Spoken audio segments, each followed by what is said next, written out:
Magandang araw sa inyong lahat, no?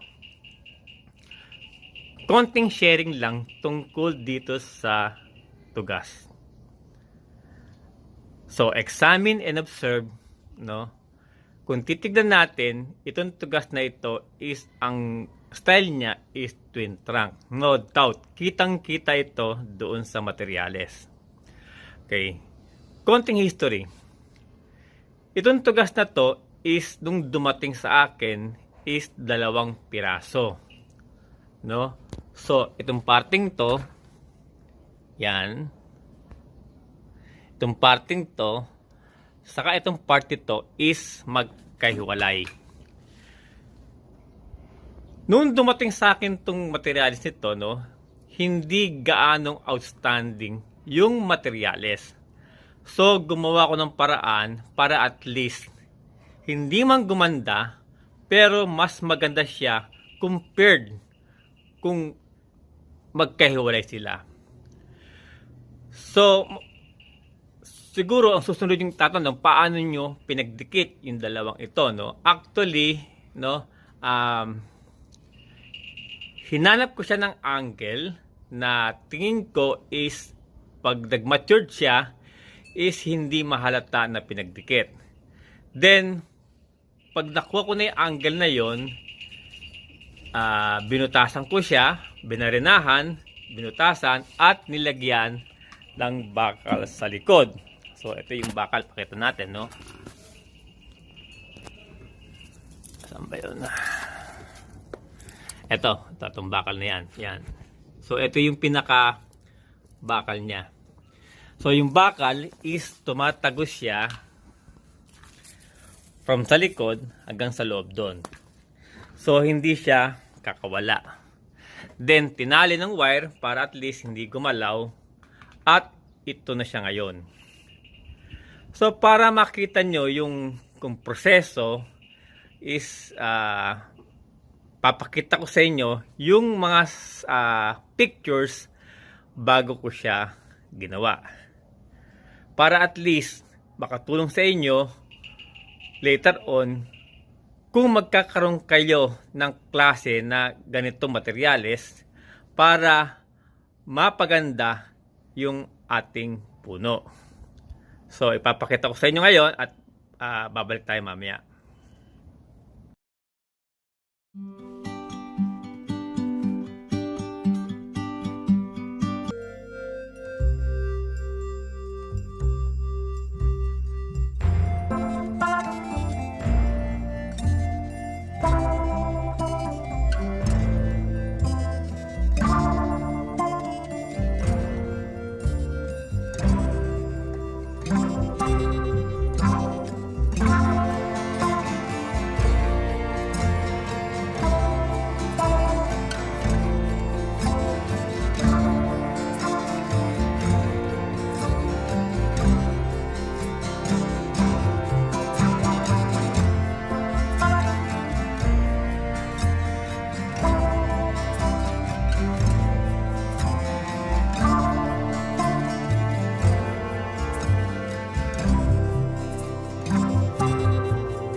So, nakita nyo na yung proseso kung paano ko ginawa.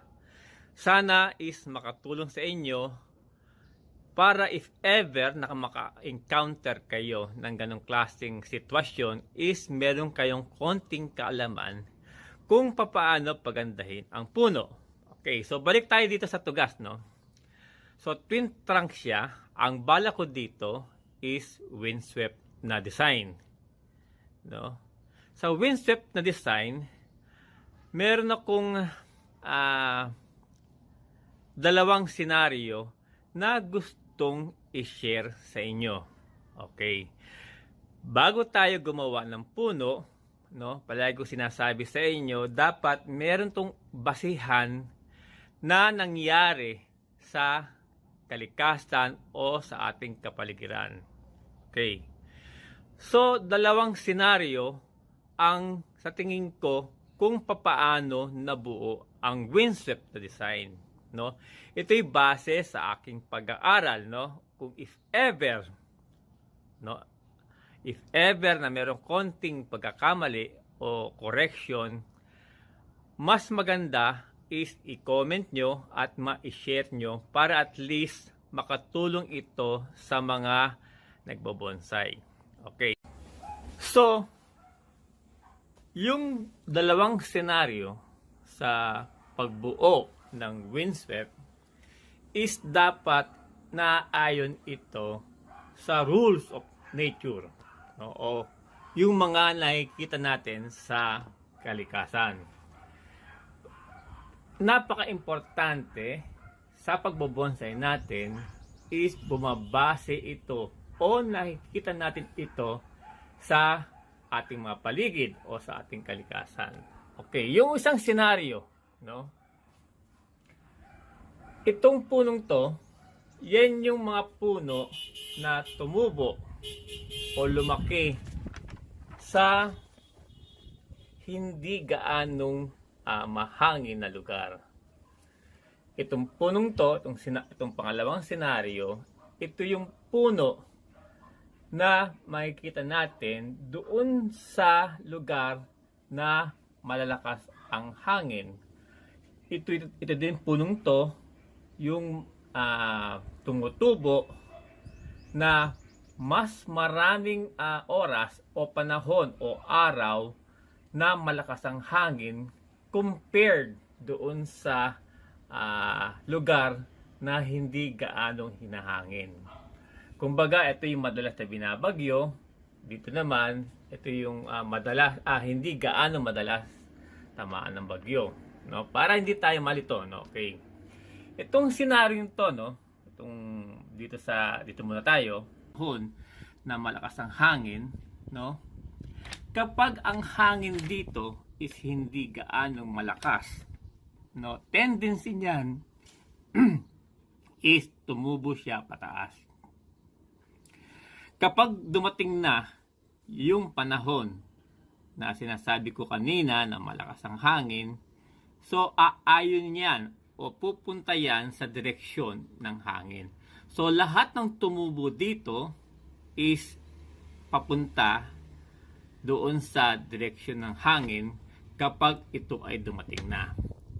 And then, kapag naman humina na hangin, so tendency niyan is aakyat yung sanga at lahat ng tumubo doon pag dumating yung malakas na hangin is pupunta yan doon sa direksyon ng hangin. Kumbaga, yung mga batang sanga na tumubo, pag lumakas ang hangin is pupunta yan doon sa direksyon ng hangin hanggang sa mag-mature na siya. So, meron kayong makikita na mga puno na hindi mo makita yung detalye ng linya o yung mga major line ng sanga dahil palagi silang binabagyo. No, ito yung bandang Ilocos, no, maraming ganun yan sa tabing dagat. Okay, so sana nakuha niyo ibig ko sabihin dito. Dito tayo sa senaryo na hindi gaanong binabagyo o madalas o hindi gaano madalas tamaan ng bagyo. Kapag gagawa kayo o tayo ng windswept na design, dito sa senaryong ito, dapat makita muna natin yung mga primary na sanga. So, naandun yung first branch, second branch, na dapat is malalaki.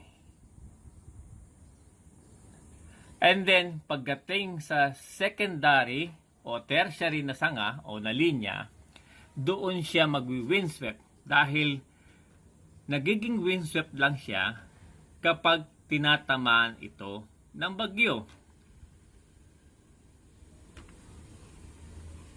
So, ibig sabihin, yung windswept niya, yung direksyon ng sanga niya,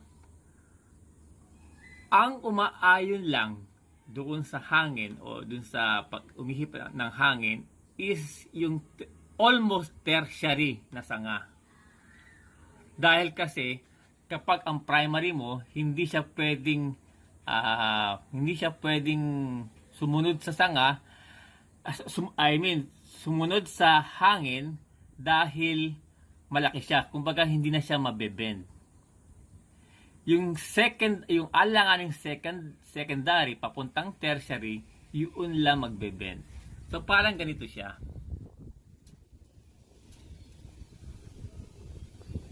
So dapat sa paggawa ng ganitong senaryo, no, yung sanga dapat makita natin yung silhouette nung pinakapuno. Then imagine natin kapag binagyo siya, ganito magiging itsura niya. So, yan yung gagawin natin doon sa tugas. So, i-defoliate siya. Then, i-wire. Then, pipilitin natin sundin yung ganitong klase na senaryo. So, dapat makita muna yung silhouette ng puno o yung pagka-twin trunk niya bago tayo mag-wire ng pa-windswept. So, pause muna ang video para ma-workshop natin yung puno. So, ito na siya ngayon, no? Na-defoliate na. Nakita na natin yung pinaka-branch structure ng puno.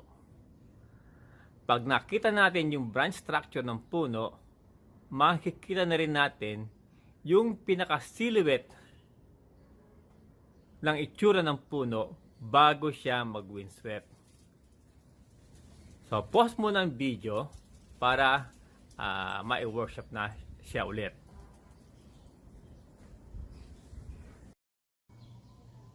So, ito na siya ngayon, no?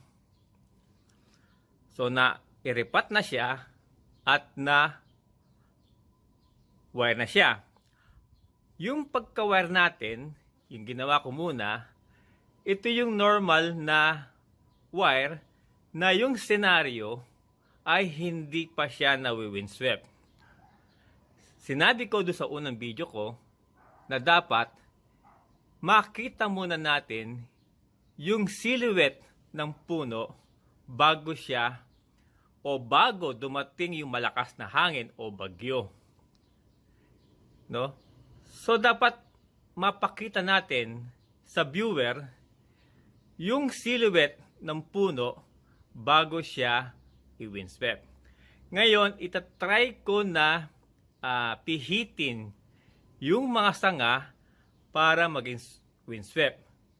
So, sisimulan na natin, no, para at least makita nyo kung anong pagkakaiba kapag hindi pa siya na windswept. No?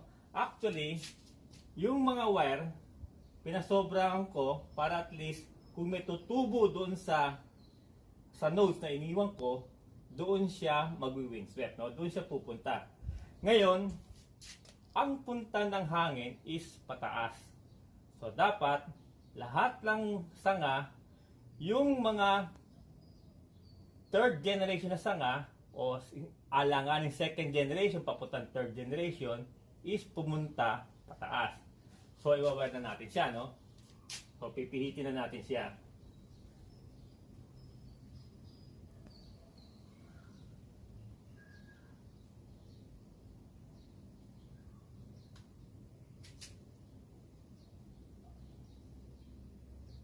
So, dahan-dahan lang para at least hindi siya mabali.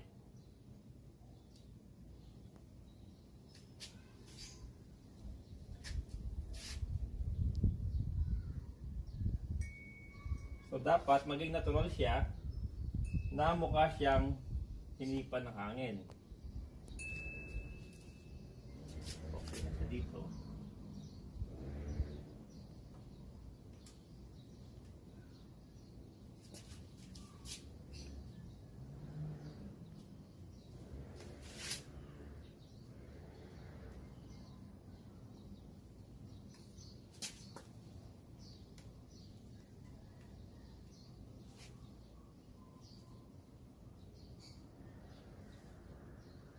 So mapapansin nyo, unti-unti na siyang nagbabago.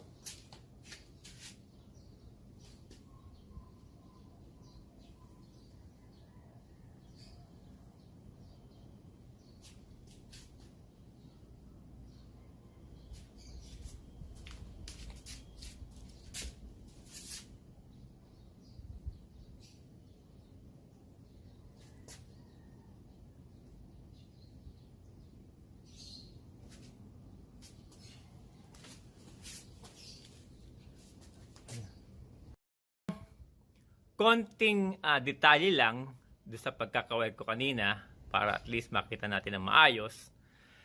So ito na siya ngayon, no?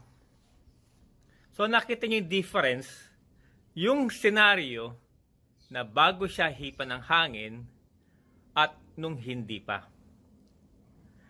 Sa tingin ko rin, hindi dapat tayo gumawa ng isang bagay o na isang style nang hindi ito na ayon sa rules of nature.